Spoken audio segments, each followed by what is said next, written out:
America की सेना ने कहा कि उसके 2 जहाज हॉर्मुज से गुजर चुके हैं। युद्ध शुरू होने के बाद पहली बार उसके जहाज हॉर्मुज पार कर पाए।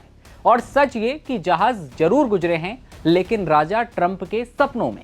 ईरान ने ट्रंप के जहाजों को रास्ते से ही खदेड़कर वापस लौटा दिया। 30 मिनट में अमेरिका के जहाज भाग खड़े हुए। ईरान के विदेश मंत्रालय के प्रवक्ता ने दावा किया कि अमेरिकी नेवी के डिस्ट्रॉयर शिप विध्वंसक जहाज ने हॉर्मुज पार करने की कोशिश की थी, लेकिन ईरान के कड़ी प्रतिरोध की वजह से वापस लौटना पड़ा। बता दें कि जैसे ही हॉर्मुज में अमेरिकी युद्धपोत ने घुसपैठ की कोशिश की, ईरान ने ऐलान किया कि थोड़ा भी आगे बढ़ने की कोशिश की तो हमले जबरदस्त होंगे और हॉर्मुज में ही जहाज डुबो दिया जाएगा। इधर पाकिस्तान की राजधानी इस्लामाबाद में बातचीत का कोई नतीजा नहीं निकलने के बाद ईरान ने साफ कर दिया है कि हॉर्मुज पर सिर्फ और सिर्फ खामेनेई का राज होगा। ईरान के संयुक्त सैन्य कमान ने अमेरिकी दावों को सिरे से नकारते हुए बड़ा बयान जारी किया। ईरानी सैन्य प्रवक्ता के मुताबिक हॉर्मुज जल संधि से किसी भी जहाज के गुजरने को लेकर अंतिम फैसला केवल और केवल ईरान की सशस्त्र सेनाओं के हाथ में है। लेकिन क्या आप जानते हैं कि अमेरिका के ये जहाज उस वक्त हॉर्मुज से गुजरने की कोशिश कर रहे थे जब पाकिस्तान में मीटिंग जारी थी, लेकिन ईरान की नजर दुश्मन के जहाजों पर पैनी थी। ईरानी विदेश मंत्रालय के प्रवक्ता बताते हैं कि जैसे ही अमेरिका के जहाज हॉर्मुज में घुसपैठ करने की कोशिश करते हैं, जानकारी इस्लामाबाद वार्ता में शामिल ईरान के नेताओं को दी जाती है, जिसके बाद उन्होंने बैठक में मुद्दा उठाया। ईरान ने पाकिस्तान से साफ कहा कि अगर 30 मिनट में ये जहाज वापस नहीं लौटते तो उनके ऊपर हमला कर दिया जाएगा। इसके बाद अमेरिकी जहाज को दबाव में वापस लौटना पड़ा। अमेरिका को झुकने पर मजबूर होना पड़ा। इन दोनों युद्धपोतों का नाम है यूएसएस फ्रैंक ई पीटरसन और यूएसएस माइकल बर्फी। ईरान का साफ कहना है कि उसने हॉर्मुज में बारूदी सुरंगें बिछा रखी हैं। अगर कोई उसकी इजाजत के बिना हॉर्मुज पार करने की कोशिश करेगा तो विस्फोट से उड़ा दिया जाएगा। और उसी बीच अमेरिका के जहाजों ने जो गुस्ताखी की, उसकी सजा उन्हें मिली जाती उससे पहले ये जहाज भाग खड़े होते हैं। ईरान ने उसी वक्त हमले की चेतावनी दी थी। अमेरिका का जहाज पीछे भागा।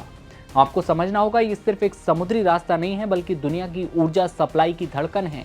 तभी ट्रंप साहब परेशान हैं। करीब 35 किलोमीटर चौड़ा ये संकरा रास्ता, जहां से रोजाना लाखों बैरल तेल गुजरता है, जहां से दुनिया में तेल और गैस की लगभग 20% सप्लाई होती है। खाड़ी देश सऊदी अरब, यूएई, कुवैत, इराक, सबकी सप्लाई इसी रास्ते से दुनिया भर में पहुंचती है। और यही वजह है कि अगर यहाँ एक चिंगारी भड़कती है तो असर पूरी दुनिया की अर्थव्यवस्था पर पड़ता है।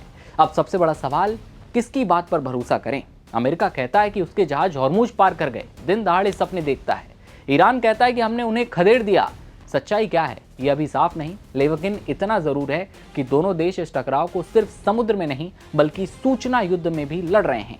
हॉर्मुज जहां हर लहर के साथ तनाव बढ़ता है, जहां हर जहाज एक संभावित टकराव का संकेत बनता है, दुनिया की नजर अब इसी पर टिकी है। क्या ये टकराव सिर्फ चेतावनी तक रहेगा या फिर एक बार युद्ध की शुरुआत होने को तैयार है?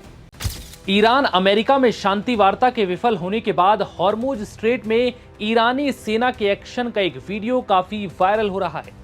रिपोर्ट्स के मुताबिक स्ट्रेट ऑफ हॉर्मुज में ईरान द्वारा बिछाई गई बारूदी सुरंगें ढूंढने पहुंचे अमेरिकी युद्धपोतों की हालत खराब होते देखी गई, क्योंकि जैसे ही इन जहाजों ने विवादित जल क्षेत्र में गुजरने की कोशिश की, तभी एक आवाज आती है जो ईरानी सेना IRGC की तरफ से अमेरिकी युद्धपोतों को दी गई धमकी थी। इसमें सेना अमेरिकी जहाजों को चेतावनी देती है, यहां से लौट जाओ, नहीं तो निशाना बनाया जा सकता है। ये आखिरी चेतावनी है। हम आपको इसका वीडियो तो नहीं दिखा सकते, लेकिन जरा ये ऑडियो सुनिए जिसका खौफ अमेरिकी जहाजों में देखा गया। U.S. Navy Warship 121. This is Sepah Navy Station. You must alter course and go back to the Indian Ocean immediately. If you don't obey my order, you will be targeted. Out. Navy warship transiting in the vicinity for J report and Oman Sea. This is Sepah Navy. This is Sepah Navy. Last warning, last warning, last warning. अमेरिकी अखबार wall street journal की report के मुताबिक अमेरिकी नौसेना के 2 guided missile विध्वंसक जहाज इस समुद्री मार्ग से गुजरने की कोशिश कर रहे थे।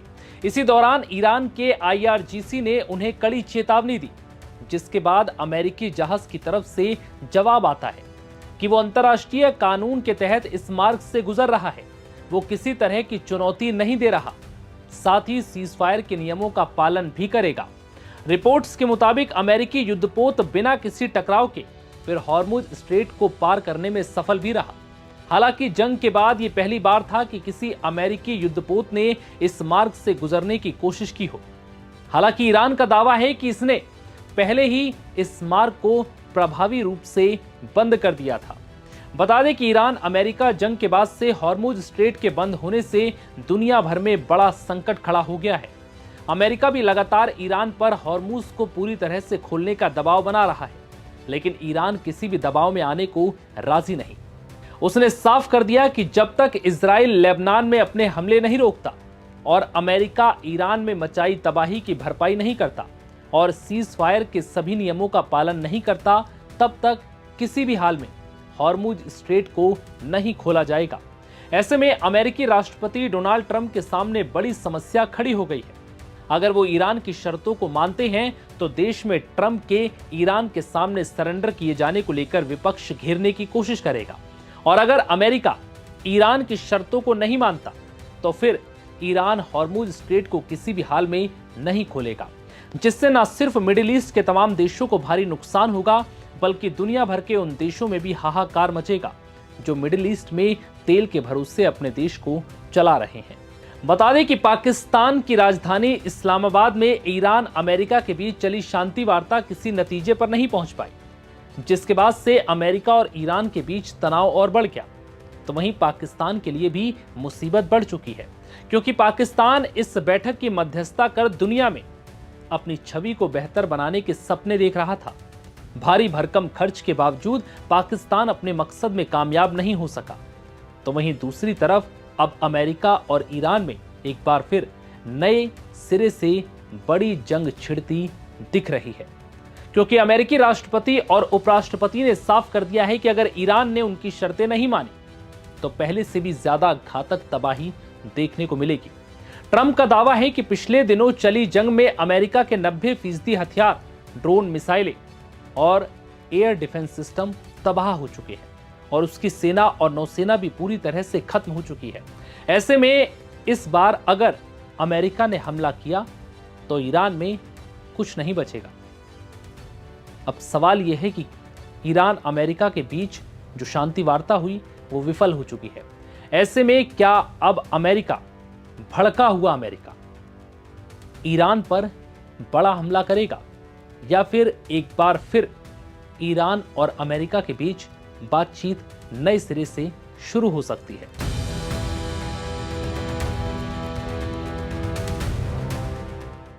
ईरान अमेरिका के बीच शांति वार्ता टूटते ही ईरान ने हॉर्मुज स्ट्रेट पर एक्शन दिखाना शुरू कर दिया है। ईरान ने हॉर्मुज स्ट्रेट जा रहे 2 पाकिस्तानी जहाज को खदेड़ दिया। जिस पाकिस्तान ने इस्लामाबाद में ईरान अमेरिका के बीच शांति वार्ता कराने की पूरी कोशिश की, उस पाकिस्तान को लेकर ईरान अब और सख्त हो गया है। सूत्रों के मुताबिक इस वार्ता के दौरान पाकिस्तान का झुकाव अमेरिका की तरफ ज्यादा नजर आया और ईरान का दावा है कि पाकिस्तान ने अमेरिका के साथ मिलकर इस समझौते को लेकर ईरान पर दबाव बनाने की कोशिश की, लेकिन अमेरिका सफल नहीं हो पाया, जिसके बाद अब ईरान ने पाकिस्तान को लेकर सख्ती दिखानी शुरू कर दी है। दरअसल पाकिस्तान के झंडे वाले 2 सुपर टैंकर शालीमार और खैरपुर, जिन्हें पहले स्ट्रेट हॉर्मुज में ईरान की तरफ से बनाए गए सुरक्षित मार्ग की ओर जाने वाले जहाजी यातायात का हिस्सा माना गया था, वो अब फारस की खाड़ी में प्रवेश करने से पहले ही वापस लौट रहे हैं। इन दोनों सुपर टैंकर्स ने इस्लामाबाद में अमेरिका ईरान के बीच वार्ता फेल होने के बाद यू टर्न ले लिया है। रिपोर्ट्स के मुताबिक ये दोनों टैंकर पहले फारस की खाड़ी में प्रवेश करने के लिए हॉर्मुज की तरफ जा रहे थे। ये इलाका तेल सप्लाई के लिए बेहद महत्वपूर्ण है, लेकिन अभी ये अत्यधिक तनावपूर्ण बना हुआ है, जिसके बाद अब ये दोनों टैंकर खाड़ी में प्रवेश करने से पहले पीछे मुड़ चुके हैं।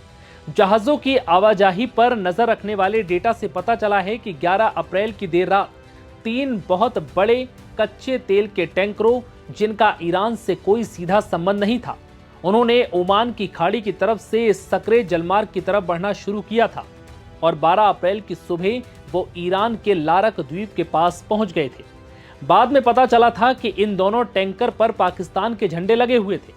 पाकिस्तान को उम्मीद थी कि शांति वार्ता कम से कम आज पूरा दिन चलेगी, और ये दोनों जहाज तब तक हॉर्मूज पार कर लेंगे, लेकिन ऐसा नहीं हो पाया।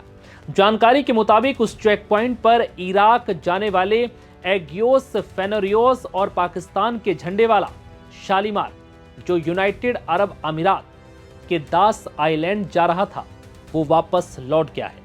एक तीसरा VLCC मोम्बासा भी आगे बढ़ रहा था और उसने लारक और केशम आइलैंड के बीच से अपना रास्ता बनाया, जो फारस की खाड़ी में जाने का ईरान की तरफ से बनाया गया सुरक्षित मार्ग है।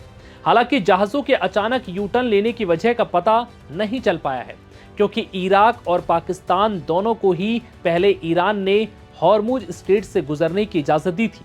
फिलहाल ये जानकारी खुलकर सामने नहीं आई है कि जहाज अचानक क्यों मुड़ गए, लेकिन इस बात की पुष्टि हो चुकी है कि इस्लामाबाद में अमेरिका ईरान के बीच वार्ता नाकाम होने के बाद ही इन जहाजों ने अचानक से अपना रास्ता बदला है। वहीं दूसरी तरफ ट्रंप ने हॉर्मुज स्ट्रेट की घेराबंदी की घोषणा कर दी है। बता दें कि पाकिस्तान जहां ईरान अमेरिका का युद्ध सुलझाकर शांति दूत बनने की कोशिश कर रहा था, वहीं अब वो इस खेल में बुरी तरह से फंस गया है। 11 अप्रैल को पूरी दुनिया की नजरें इस्लामाबाद पर टिकी थी, जहां आसिम मुनीर ईरानी और अमेरिकी प्रतिनिधि मंडल की मेजबानी कर रहे थे। वहीं दूसरी तरफ पाकिस्तान ने सऊदी में अपने फाइटर जेट्स की तैनाती कर दी। ईरान वार्ता खत्म होने के बाद जैसे ही ईरान को ये बात पता चली कि उसके साथ धोखा हुआ है, उसने बिना बोले पाकिस्तान को ऐसा सबक सिखाया जो अब हॉर्मुज स्ट्रेट से आई खबर के जरिए सामने आया है, क्योंकि ईरान अब हर हाल में हॉर्मुज स्ट्रेट पर और सख्त पाबंदी लगा सकता है। वहीं दूसरी तरफ अमेरिका के राष्ट्रपति ट्रंप अब इसे अपने तरीके से खुलवाने की कोशिश में जुटे हैं। ऐसे में देखना होगा कि शांति वार्ता के फेल होने के बाद अब ईरान और अमेरिका में क्या भीषण जंग होगी, या एक बार फिर नए सिरे से इस बातचीत का दौर शुरू होगा और पाकिस्तान एक बार फिर इस कोशिश में जुटेगा कि ईरान और अमेरिका में किसी भी हाल में युद्ध खत्म हो सके। फिलहाल इस वीडियो में इतना ही। इजाजत दीजिए। नमस्कार।